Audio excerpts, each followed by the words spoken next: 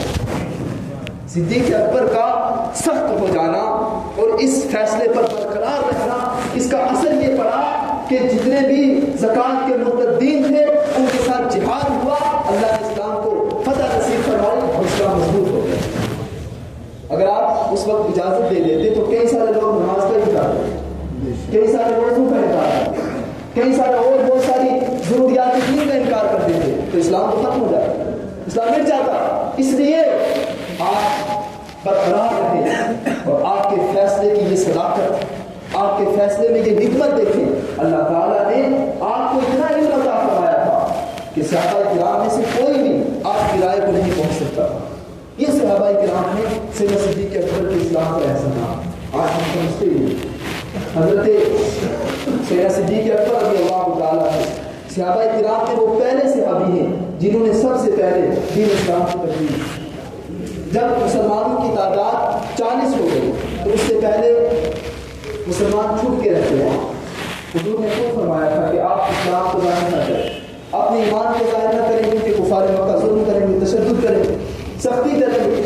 لیکن جب مسلمانوں کی تعداد 40 ہو گئی تو سیدنا صدیق اکبر نے آقا کریم صلی اللہ علیہ وسلم سے عرض کیا، یا رسول اللہ، اب آپ اجازت دیں ہم اپنے ایمان کا اظہار کریں، اسلام کا اظہار کریں۔ سیدنا صدیق اکبر رضی اللہ تعالیٰ عنہ مسلمانوں کو لے کر حرم میں تشریف لے گئے اور حرم میں جا کر طواف کعبہ کیا اور آپ نے خطبہ دیا، لوگوں کو اسلام کی دعوت دی۔ آپ کی دعوت پر سب سے پہلا شخص جو مسلمان ہوا وہ حضرت امیر حمزہ حضور علیہ السلام کے چچا، وہ آپ کی دعوت پر مسلمان ہوئے۔ حضرت عثمان غنی رضی اللہ تعالیٰ عنہ بھی آپ کی دعوت پر مسلمان ہوئے۔ ان کے علاوہ اور بھی بہت سارے صحابہ سیدنا صدیق اکبر رضی اللہ تعالیٰ عنہ کی دعوت پر مسلمان ہوئے۔ سیدنا صدیق اکبر کے کتنے احسانات، نبی پاک صلی اللہ علیہ وسلم کتنے جانسار۔ جب آپ نے یہ خطبہ دیا نا اور اسلام کی دعوت دی تو کفار مکہ آپ کو ٹوٹ پڑے۔ سیدنا صدیق اکبر رضی اللہ تعالیٰ کو اتنا مارا کہ آپ بے ہوش ہو گئے اور آپ کا پورا جسم مبارک خون سے لہو ہو گئے۔ آپ کو اٹھا کے کھلایا گیا۔ سیدنا صدیق اکبر رضی اللہ تعالیٰ شام کے وقت ہوش آیا۔ آپ نے جب ہوش آیا، دیکھو کیسی محبت تھی حضور، قسم خدا کی ایسی محبت کی اگر کوئی مثال ہے تو آپ کو مثال نہیں مل سکتی۔ سیدنا صدیق اکبر جب ہوش میں آئے تو سب سے پہلا جو جملہ تھا آپ کی زبان مبارک پر وہ یہ تھا کہ مجھے بتاؤ میرے آقا کا کیا حال ہے، میرا چھوڑو، میری فکر چھوڑو، مجھے یہ بتاؤ میرے آقا کا کیا حال ہے، میرے حضور کا کیا حال ہے۔ سیدنا صدیق اکبر رضی اللہ تعالیٰ بہت کمزور ہو چکے اور آپ کا خون بہت زیادہ بہہ چکا۔ آپ کی والدہ نے کچھ پکایا آپ کے لیے کھانے کے لیے، آپ نے قسم کھائی، کہا مجھے قسم ہے جب تک میں اپنے آقا کا چہرہ نہ دیکھ لوں اور حضور کا حال معلوم نہ کر لوں اپنی آنکھوں سے، تب تک نہیں۔ سیدنا صدیق اکبر اسی حال میں آپ کو اٹھایا گیا اور آپ کو اٹھا پکڑ کے لے جایا گیا۔ آپ نے جب حضور اسلام کا چہرہ دیکھا تو حضور علیہ السلام اتنے خوش ہوئے کہ اپنے یار غار کے ساتھ لپٹ گئے۔ حضور بھی رونے لگے، صدیق اکبر بھی رونے لگے اور جتنے وہاں پر اور لوگ تھے وہ بھی رونے لگے۔ یہ صدیق اکبر کی دیکھو محبت رسول ہے، یہ آپ کی جانساری ہے۔ اور سیدنا صدیق اکبر رضی اللہ تعالیٰ جب آقا علیہ السلام ہجرت کی رات حضور علیہ السلام کے ساتھ کون تھا؟ سیدنا صدیق اکبر اور کوئی نہیں۔ ہجرت کی رات آقا کریم صلی اللہ علیہ وسلم کے ساتھ کبھی سیدنا صدیق اکبر آگے ہو جاتے، کبھی پیچھے ہو جاتے، کبھی دائیں ہو جاتے، کبھی بائیں ہو جاتے۔ حضور نے پوچھا کیا آپ ایسا کیوں کرتے؟ عرض کہ یا رسول اللہ جب مجھے یہ خیال آتا ہے کہ کوئی دشمن پیچھے سے حملہ کرے گا تو میں پیچھے ہو جاؤں گا، جب یہ خیال آتا ہے کہ کوئی آگے سے حملہ کرے گا تو میں آگے ہو جاتا ہوں، سبحان اللہ، اور یہی خیال جب آتا ہے تو میں دائیں ہو جاتا ہوں، بائیں ہو جاتا ہوں۔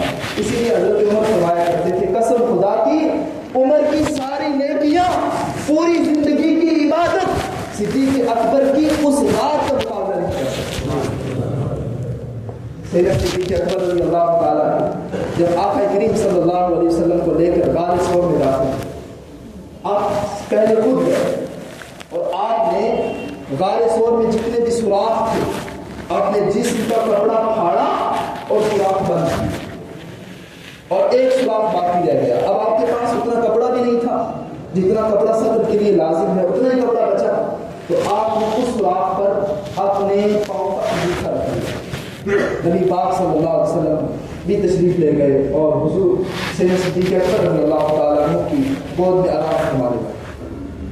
محدثین لکھتے ہیں کہ ایک سانپ کو بڑی شدت سے حضور کے چہرے کے نظام میں نکالا، بڑی شدت۔ اب وہ سانپ آئے اسی سوراخ سے جہاں پر سیدنا صدیق اکبر نے اپنا انگوٹھا رکھا، اور اس نے سیدنا صدیق اکبر کو ڈس دیا، بار بار ڈسا، لیکن سیدنا صدیق اکبر نے حرارت میں حرکت نہیں کی کہ کہیں میرے آقا صلی اللہ علیہ وسلم بیدار نہ ہو جائے، حضور علیہ السلام کی نیند میں خلل واقع نہ ہو جائے۔ لیکن جب درد کی شدت ہو گئی، آپ کے آنسو نکلے اور آقا کریم صلی اللہ علیہ وسلم کے چہرے سہا پر پڑے، حضور بیدار ہوئے، پوچھا صدیق کیا ہوا؟